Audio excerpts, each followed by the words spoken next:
What I'm telling you is so true and simple.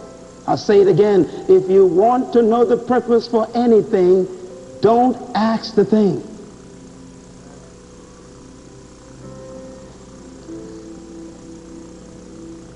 See this equipment over here?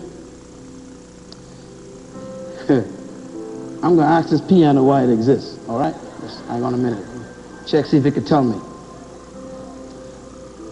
Oh, great lustrous piano, thou great and worthy piano. For what purpose do you exist?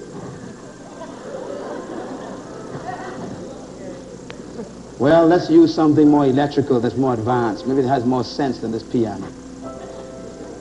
Oh, great cog from Germany.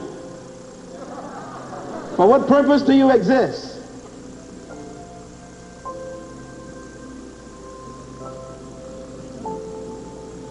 Doesn't answer. Now, mics always talk. Let's see. Great microphone. For which purpose do you exist?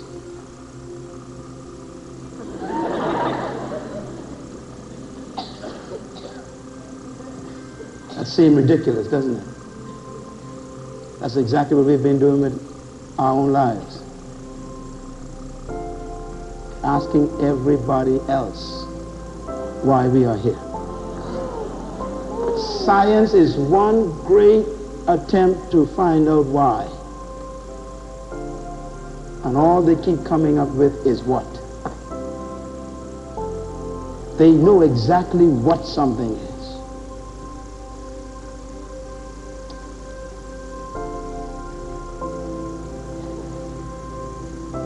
We've got young people asking young people why they exist. So we have gangs, aimless, without direction. We got governments asking governments why they exist. So they're disillusioned. Let me give you number 6. Principle.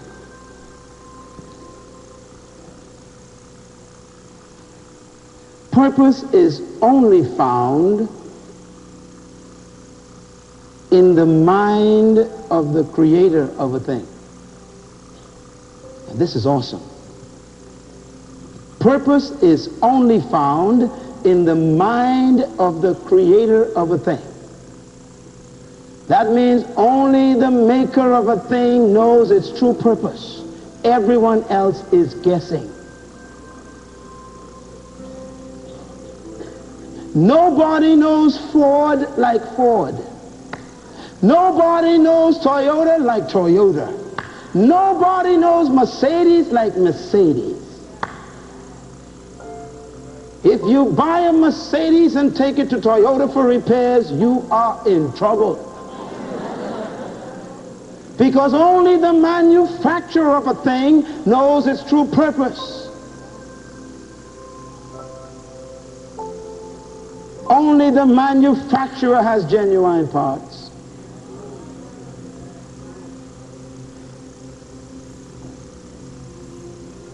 Purpose is only found in the mind of the maker of a thing. You know, I've discovered something very simple in life.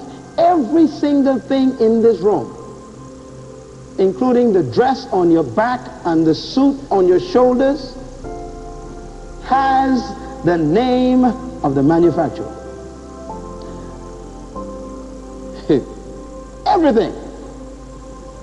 Just look at it. Everything. Shaw. Everything. Call. Everything has. Check your clothes. You see. Pierre Cardin. Private line. Check your shoes. Everything. That means the maker of a thing always puts his image on it. Why? He wants you to know where to go if you need parts or you got complaints. Or if you don't know the purpose for the thing, he wants you to know where to come find the purpose. Some of you are going to get this later.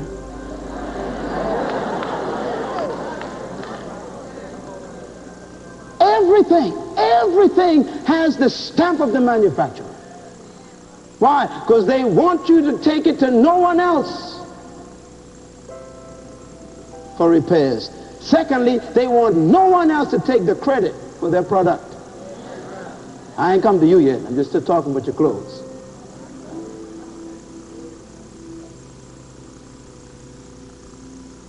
So if you want to know the purpose for a thing, it's in the mind of the maker of it.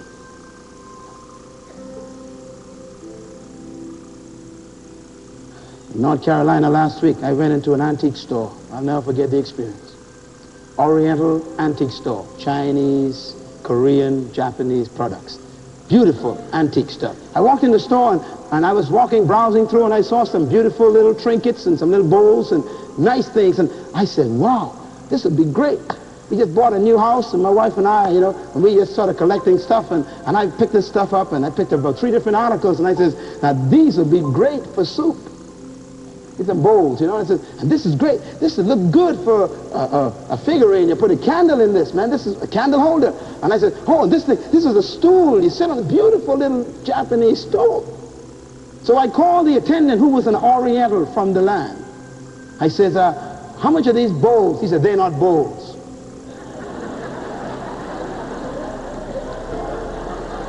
Insulted me. He said, don't you ever call them bowls. They are ceremonial dishes only to be used at a Korean wedding. Then I said, sorry, what about this? He says, that is not a candle holder.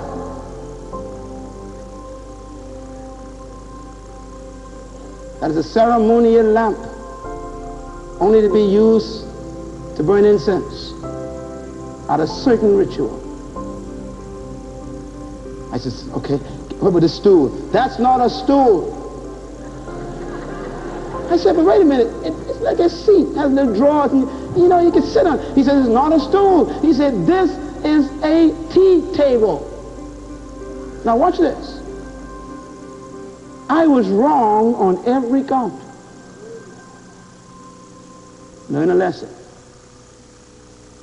If you don't know the purpose of a thing, you will abuse it.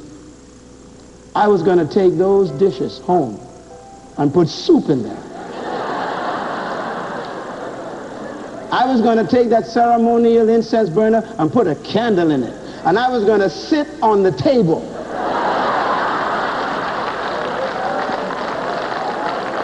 Do you understand? If you don't know the purpose of a thing, you will abuse it. Now watch this. There's no way I could have known.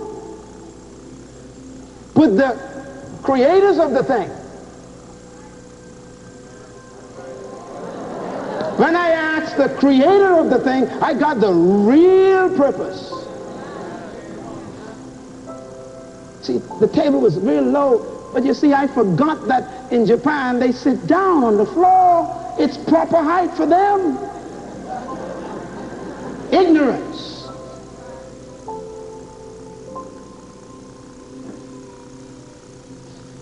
Abuse. If you want to know the purpose of a thing, never ask the thing. Ask the creator of the thing.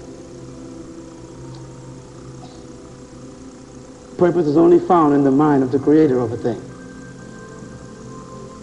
And therefore it leads me to my last principle in this segment. Purpose is the key to fulfillment.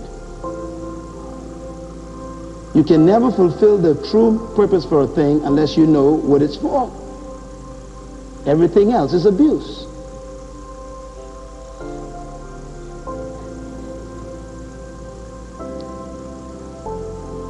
Now let me give you a quick analysis, and then we're going to get to this final delivery.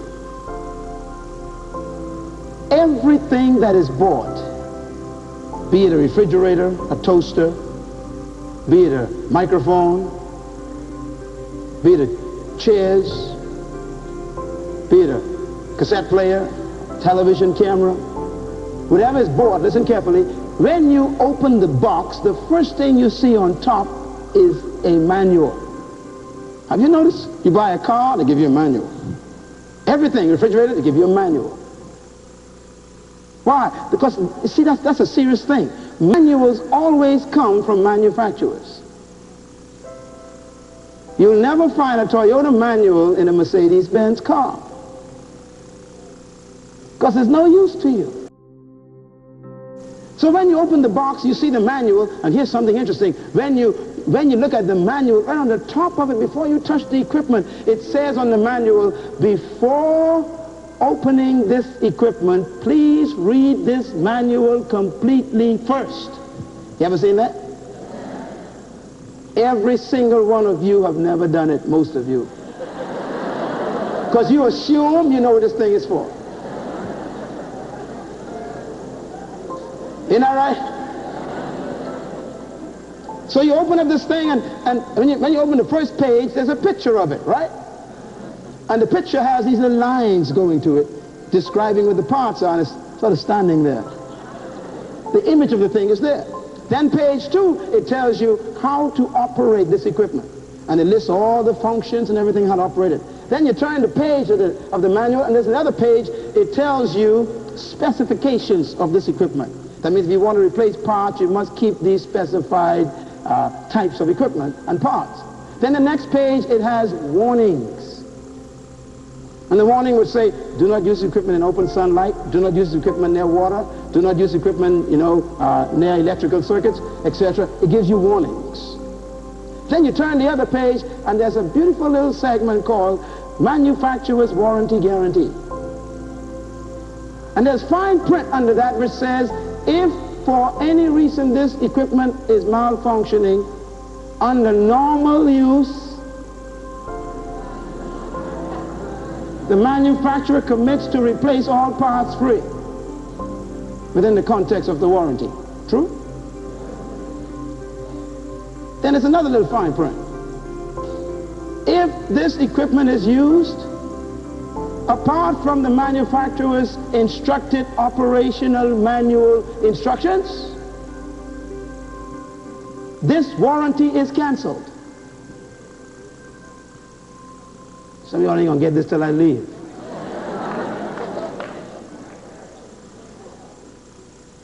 Now why does the manufacturer have all that in this manual? Because he knows his equipment. And he knows how to make it maximize its performance. Now some of you got a video machine at home with 20 buttons, but you only know the purpose for 3. I got you. All you know is stop, play, rewind. Why? Because you haven't discovered the purpose for the rest. So you wasted money. You have paid for something that you're not using because you don't know the purpose of it. Now I got good news for you. I came with a manual.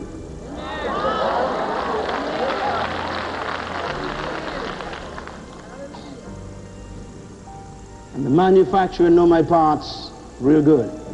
Body, soul, spirit. He got them labeled. He tells you what each part can do and how it can maximize its performance if it follows the manufacturer's operational instructions. He also has warnings in the manual which can short-circuit the equipment. He also has manufacturer's warranty guarantees if I maintain it the way he says to do it.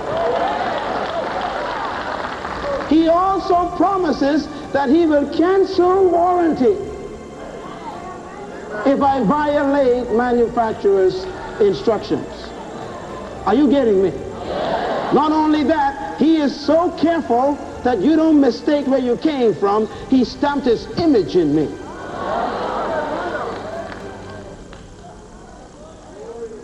So I should know exactly where I came from, so if I got questions about why, I know who to go to.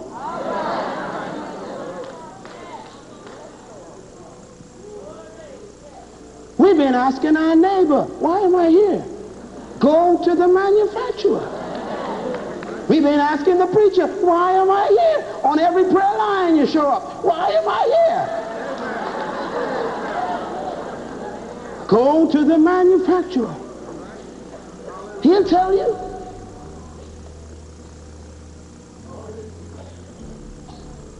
Got my manual. If If you take the equipment to anyone other than the manufacturer, you have taken it to an unauthorized dealer.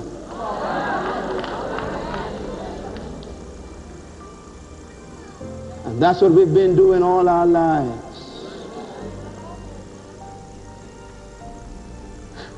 And the unauthorized dealer does not have genuine parts. Satan is an unauthorized dealer. He doesn't have the parts you're looking for.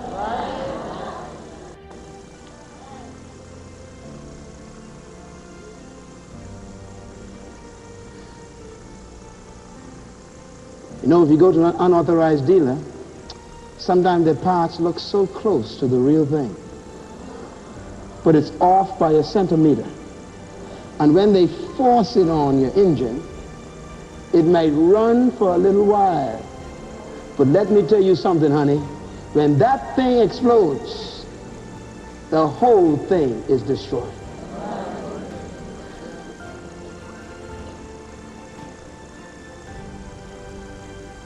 I'm not against psychologists. I appreciate psychiatrists. I thank God for behavioral scientists. I too studied and got degrees. But I wonder if they got all the parts. I'm going to let you think about it. No one could fix you emotionally like the manufacturer. No one could fix you physically like the manufacturer. No one could fix you psychologically like the manufacturer.